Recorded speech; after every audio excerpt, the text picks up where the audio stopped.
And here we go again. Yes, sir. It's the Herks and Harry Show. And I'm Herks. And I'm Harry. My partner, Harry Lyons, is the noted Honolulu advertiser, cartoonist, and bon vivant. And my partner, Bob Herks, is the editor, publisher, and chief bartender for the Billfish Bull, and a noted raconteur, and I forget what the other thing is. He's And the whole mess is brought to you by Royal Hawaiian Air Service, those magnificent men and their flying machines. That's right, Bob, and that's why we've hired at great expense this 101-piece Royal Hawaiian Band to play those magnificent men in their flying machines. To remind you that Johnny Peacock and his crew down at Royal Hawaiian Air Service are indeed that, magnificent men in their flying machines. They've got new up-to-date equipment, beautiful Cessna 310s, and they've got experienced pilots, and believe me, they're knowledgeable about all the islands, in fact, all the Pacific area, I would say, because they have a very flexible schedule, very good prices. They'll take you anywhere from Honolulu back to Point Barrow, Alaska, down to Honduras, down to Yucatan, and also all by way of Kuala Lumpur over here to Kona or any of the other islands. They do a wonderful job, and you can, when you get down on the ground, you can really tell that you've been around and seen a lot of spots. So when you want a good ride and at very moderate prices, go and fly with those magnificent men in their flying machines, the Royal Hawaiian Air Service. That's Johnny Peacock's outfit, and to get a hold of them, you call 259-775. Yes, sir, Harry, and of course we appear here daily on KONA, well, almost daily during the Billfish tournament, and we'll be on every night approximately this hour up through Saturday. Today we've got a very interesting guest to talk to start our show off, Mr. Tom Hopkins, who's a sports editor of the Honolulu Starbulletin. Harry, would you like to say something about Tom? Well, yes, I work, of course, for another paper, but I've always admired Tom's stuff, and I read it all the time to keep abreast of what's going on. And, of course, we at the Advertiser have different deadlines than Tom does. And that was one of the first questions I was going to ask Tom is if he does have a problem or exactly what his problems are in getting his copy out from here to Honolulu for the Starbulletin after the fishing is completed at the end of the day. Tom? Well, before I answer that, I want to congratulate you two gentlemen on your fine radio program. To get back to your question, I probably have the easiest job of all the men over here covering the tournament because I have no particular deadline. At night, I could even wait till morning and call in. And my stuff is usually called in at night. Tom, do you your stuff is mostly, I would guess, features and interviews and color stories, that type of thing, more than the hard news? Or do you phone in the hard news story too, or do you have to? Well, I have to go for a second day overnight lead rather than the straight story on what has been done. Have to try to find a feature angle. Tom, what are your general impressions of this year's tournament? Well, I think it's going to be a good one. It started out a little slow, but I think, if I recall, I think the opening day was better this year than it was last. And last year, I developed into a record tournament, the number of fish caught, the number of pounds. That's right. Today should be a very interesting one because, as I remember, Tom is right. They started off very slowly and then came on either the second or third day with a record number of fish. I think they got 15 in that particular day. Yeah, we really 15 in one day. Really erupted along about Wednesday or Thursday, I think it was. Mm-hmm. The press covers this extensively from all parts of the country and the world, Tom. Yes, they have writers here from the West Coast and from. I think there's one from New Zealand, and there's several cameramen and TV teams there, I understand. Of course, our guest last night, Jim Conway, is covering it for the Outdoor Sportsman, which will be seen here in the islands this fall, I think, Tom. I had a very interesting interview with Arnold Baldwin, who's from New Zealand, and he was amazed at the number of entries and the fine manner in which the thing is operated. He had one little criticism to make of it. I thought it was very constructive. What was that, Tom? Well, he thinks we fish too fast up there. Our fishermen go between 8 and 9 knots, and down there they go from 3 to 4 knots in New Zealand and Australia. What is their do they have a comparative ratio of hooking or striking fish and getting them hooked up? Or he made a study of this through our charts and through the charts of their tournaments, and he said we average one fish per 11 strikes, whereas in New Zealand they get one fish for every 2.5 strikes. They throw a lot of fresh and live bait down there as opposed to our artificial lures, and I think that our people, the explanation is that with our artificial lures that they've got to go faster to give it the proper action in the water, and there may be something there, Tom. Well, I think there is too, and he indicated that they are beginning to come around to the artificial lure. He took some back with him from a previous trip, and he caught 3 fish within a year after he went back there. Well, that's interesting. Harry, what else have we got for Mr. Hopkins today that may be of interest?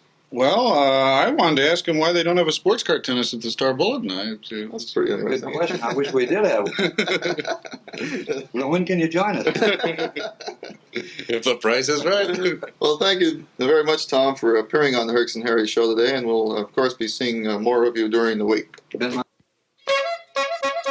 And for a change today, Harry, we're going to bring some fishing news. As we explained yesterday, it's still early in the day to bring you the complete results, but we'll give you what we have so far. Our records indicate that there have been 8 marlin boated today, 2 ahi, of which only 1 qualified. It's interesting to note that Sally Rice, team number 42, a local team, has a marlin estimated weight of 400 pounds. Now, combined with yesterday's weight of, or points of 230, this could conceivably put that team in the lead.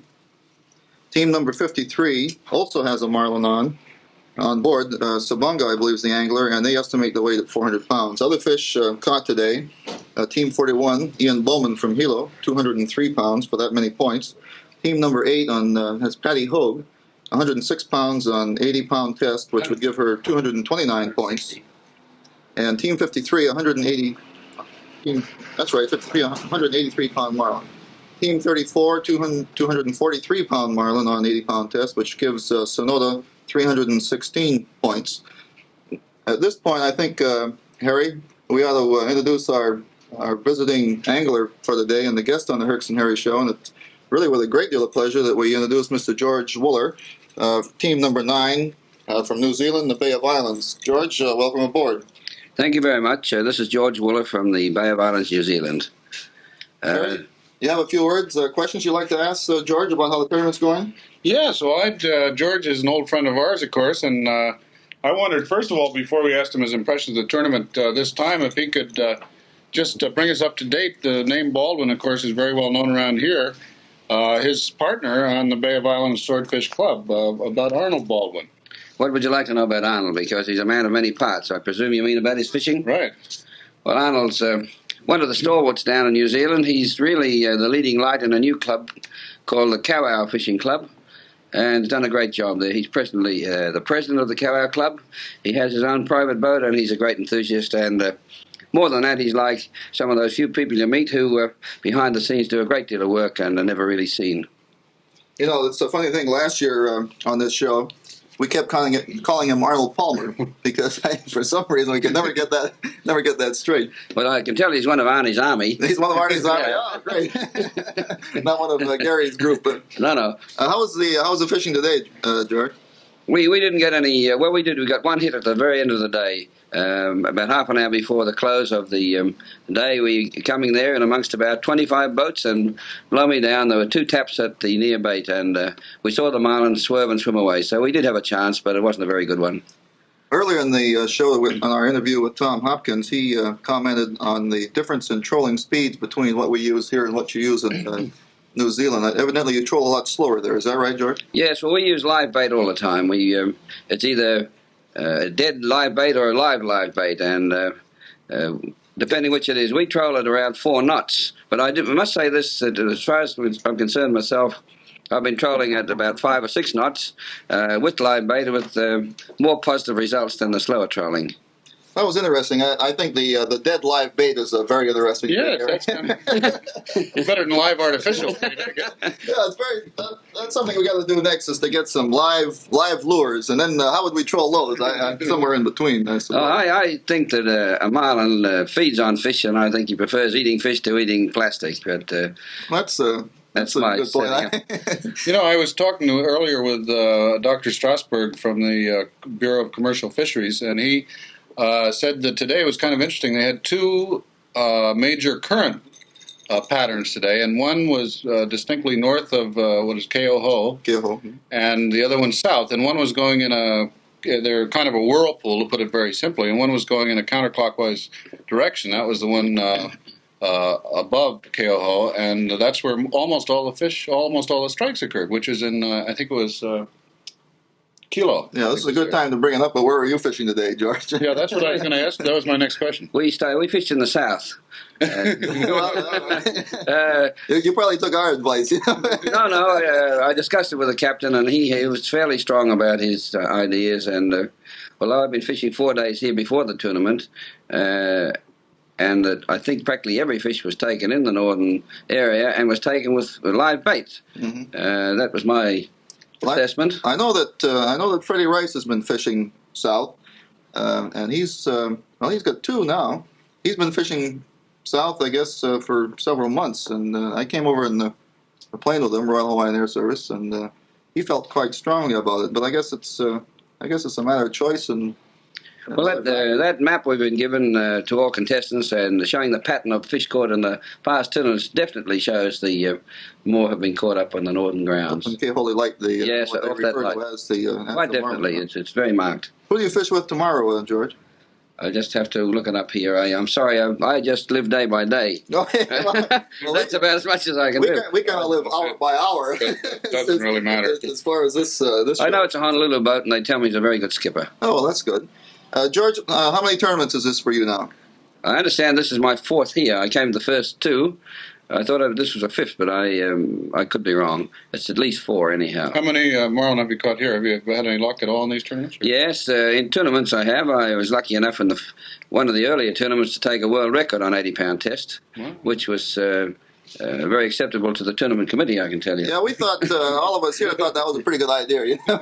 Does that record still stand? Or no, it was broken 5 times, and I was fortunate enough to take the same record back in New Zealand waters a year ago with a 652-pound blue on 80-pound test. Well, that's a nice fish. So it's rather strange that one angler would have the same record twice 6 years later. If you got a 652 here, that would be 1,300. You get over 1,000 points. Over 1,000. Well, that's all you need tomorrow, George. 1,000, that's right. Well, that's what we're going to get tomorrow. Yeah, I mean, it's we don't mind giving we don't mind giving these other people a start because it gives them a bit of encouragement. Yeah, I think along about the last day it'd be a lot of fun to wind it up. Yes. One of the things I was sorry to see yesterday was Taylor losing his tackle, because we had so much fun with the Australian team last year that I was sorry to see them start off that way this year. It's the most unusual thing to happen. I mean, for a man of his experience, he definitely, there must have been something wrong. The harness must have broken, and he probably didn't have a chance to do anything about it.